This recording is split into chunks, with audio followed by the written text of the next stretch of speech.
Os conhecimentos deste livro foram retirados baseados no livro Caminho à Ruína, o plano secreto da elite mundial para a próxima crise financeira. O livro explica como esta crise vai acabar e o que você pode fazer para se proteger. O livro é escrito por Jim Rickards, um dos meus economistas favoritos. Para compreender por que Jim escreveu tal livro, precisa-se entender quem é Jim, além de ser economista e cientista. Por muitos anos, Jim trabalhou como advogado com um grupo de pessoas da elite que dirigem as mais poderosas organizações financeiras do planeta, como o Banco Central da América, conhecido como Fed, o Fundo Monetário Internacional, Wall Street, etc.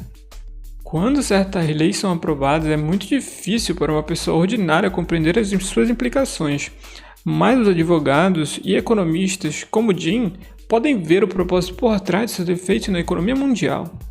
Para muitas pessoas, as elites globais são um grupo de pessoas misteriosas que vestem moletom, se sentam na roda de uma mesa redonda para discutir o futuro do mundo. Mas de acordo com o autor, não há um segredo em quem são essas pessoas. Eles são banqueiros principais de cada país, ministros das finanças e acadêmicos. Ele até os nomeia no livro. Aquilo que eu adoro no autor é que ele nunca fez uma declaração que não seja apoiada pela ciência, dados e evidências. Resumirei o livro em 3 partes. Primeiro, explicarei por que estamos em crise hoje. Segundo, como tudo terminará e qual é o fim do jogo. Finalmente, quais as ações que você pode tomar para se proteger. Na parte 1, o autor analisa 2 crises que aconteceram no passado, 1998 e 2008. Muitas pessoas sabem de 2008, mas não sobre 1998. Em 98, um dos maiores fundos de cobertura sobre gestão de capital de longo prazo fez uma grande quantidade de investimento de risco em derivativos e quase causou uma grande crise financeira. Quando Wall Street e o Banco Central da América perceberam a gravidade do problema, tiveram que salvar o fundo de cobertura. Caso contrário, os grandes bancos entrariam todos em colapso como um dominó. O autor foi uma das pessoas na sala que realmente fez um acordo para evitar a crise financeira. Jim diz que o mundo teve a poucas horas de um grande colapso. A principal causa de 98 foram os derivativos. Tenho certeza do que você está dizendo, mas que raios é um derivativo? Bem, dito de forma simples, os derivativos são só formas sofisticadas de jogo. Por exemplo, digamos que peço 10 mil euros emprestado ao meu amigo. Depois que a transição terminar e assinarmos toda a papelada, ligo para você e digo: ei, você gostaria de apostar que eu vou devolver dinheiro do seu amigo? Se você concordar em apostar, se cria um derivativo. Um derivativo é posse sobre o dinheiro futuro e o preço futuro, ou probabilidade de algo. É criada do nada, não é transparente, não é regulamentada e não tem limite de tamanho. De acordo com Warren Buffett, os derivativos são as armas de destruição em massa. Se nós tivéssemos aprendido a lição em 1998 e nos tivéssemos se livrado dos derivativos, não teríamos a grande crise financeira de 2008. Mas como você sabe, isso não aconteceu e o resto é história. Em 2008 o problema foi muito maior, então tiveram que intervir novamente e salvar os bancos e as principais instituições financeiras. O Fed reduziu as taxas de juros a zero e aumentou o seu valor em 850 bilhões para mais de 4 trilhões de dólares. Depois da crise, se eles reduzissem sua folha de balanço de volta para o mesmo nível e incrementassem as taxas de juros, eu diria: ótimo, vocês entraram em uma dívida para salvar o mundo, e quando a crise acabou, apagaram. Mas não foi isso que aconteceu. Como todas as pessoas comuns, os governos também pegam emprestado nos momentos difíceis e pagam nos momentos bons, mas parece que nós esquecemos essa regra simples. Para dizer de outra forma, em 2008, o paciente teve um infarto e o médico usou todos os remédios e não reabasteceu a caixa dos remédios. Hoje, a saúde do paciente está muito pior do que antes e o médico não tem remédios. Algumas pessoas dizem: qual é o problema? Pararmos a crise financeira de 2008 imprimindo dinheiro, por que não imprimir dinheiro novamente? Ele é apoiado por nada que você possa imprimir ou quanto quiser. É verdade que hoje não há ouro ou prata respaldando nenhuma das moedas, mas há uma coisa importante por trás de todas as moedas do mundo e isso se chama confiança.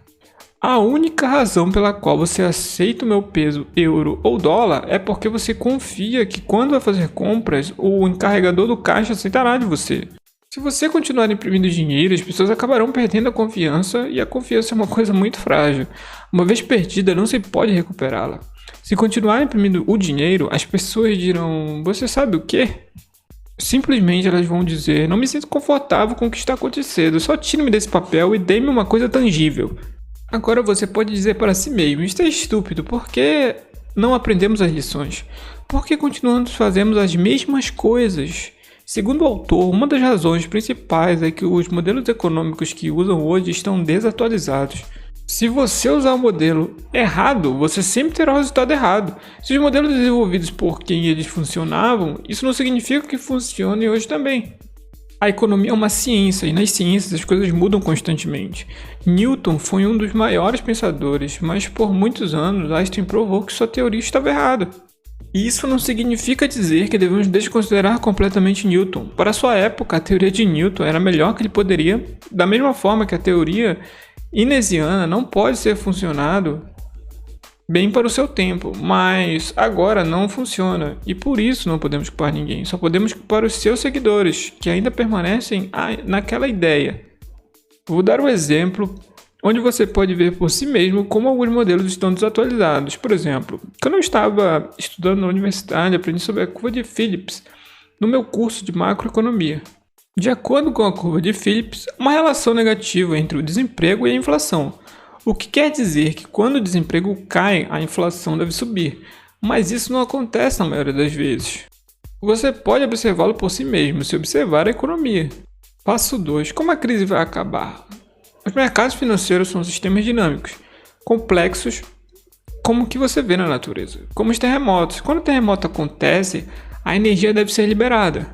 Você não pode parar no terremoto quando ele está acontecendo, mas por um segundo, imagine que você possa pará-lo. Se você pudesse pará-lo, a energia não desapareceria. Ele apenas ficaria lá e seria liberado eventualmente. A mesma coisa se aplica aos mercados financeiros. Em 2008, paramos o terremoto financeiro, mas isso não significa que a energia desapareceu. Ela será liberada. Como você pode ver, cada crise fica maior do que a anterior. Em 98, Wall Street salvou o fundo de cobertura. Em 2008, o Banco Central salvou Wall Street. Agora a questão é quem salvará o Banco Central. Jim diz que a única organização com um balanço limpo para salvar o Banco Central é o FMI, o Fundo Monetário Internacional. As elites globais sabem que o sistema é instável e acabará entrando em colapso. Assim que as coisas começarem a ficar feias, o que parece que já está acontecendo, eles intervirão para implementar uma solução. Na primeira etapa, o sistema será congelado. A quantia que você pode sacar no caixa será limitada a uma pequena quantidade só para comprar comida e gasolina. Assim que o sistema for aberto, não teremos o dólar como principal moeda mundial. O dólar será como qualquer outra moeda local, como um peso mexicano. Agora, você pode estar se perguntando qual será a moeda principal se o dólar perder a sua posição. A resposta é a moeda do FMI, chamada 10, Direitos Especiais de Saque. A 10 também é conhecida como moeda mundial, e o próprio FMI é conhecido como Banco Central Mundial. O autor diz que o objetivo das elites é criar uma nova ordem mundial, um governo mundial, uma moeda mundial, uma tributação mundial. Eles sabem que o seu plano não é muito popular e têm tentado construí-lo peça por peça desde 1969, alterando a legislação. Em condições normais, nenhuma nação concordaria em entregar todos seus poderes a um governo central, especialmente os Estados Unidos. Mas, assim que houver o caos de sangue nas ruas, o plano das elites será apresentado como a melhor solução. O enfraquecimento do dólar americano faz parte do plano. Os Estados Unidos são a nação mais forte e eles não vão querer renunciar ao controle facilmente. Mas assim que o dólar cair e a crise chegar ao país, as pessoas vão querer uma solução. Durante tempos difíceis como uma guerra, as pessoas querem um governo central forte e estarão dispostas a sacrificar e aceitar a solução que vem do governo. Desta vez não teremos uma guerra armada de verdade, senão uma guerra financeira, que é muito pior do que uma guerra real. A guerra financeira afeta todos os países e todas as cidades. Entra em cada loja e em cada casa. Se essa solução funcionar e o 10 se tornar a moeda de reserva, será bastante inflacionário. Se não funcionar, existe a possibilidade de voltarmos ao padrão ouro, mas pessoalmente eu duvido muito que isso aconteça. E é por isso que pensa assim, se você fosse dono de um restaurante McDonald's no centro da cidade, ficaria feliz se alguém abrisse um KFC próximo a você, que é onde geralmente saca esse tipo de valor? Da mesma forma, os bancos centrais não ficariam felizes se o padrão ouro fosse aplicado, porque limita os seus negócios. Antes de passar para a parte final, eu realmente apreciaria se vocês pudessem curtir esse vídeo. Esse tipo de vídeo financeiro leva muito tempo para pesquisar e preparar. Além de ler o livro inteiro, eu quase assisti 20 horas de vídeo e entrevistas com o autor para encontrar uma maneira simples de exemplificar as ideias para vocês com clareza. De qualquer forma, vamos passar para a terceira parte. Finalmente, nessa parte compartilharei a estratégia de Jim para se proteger da crise financeira que se aproxima. Se eu lhe disser que teremos inflação, você saberá exatamente o que fazer, né? Você compraria ativos tangíveis como ouro, prata e terras. Por outro lado, se eu disser que teremos deflação, você também saberá o que fazer. Você teria mais dinheiro e compraria títulos. Jim diz que estamos no fio da navalha e podemos ir para os dois lados.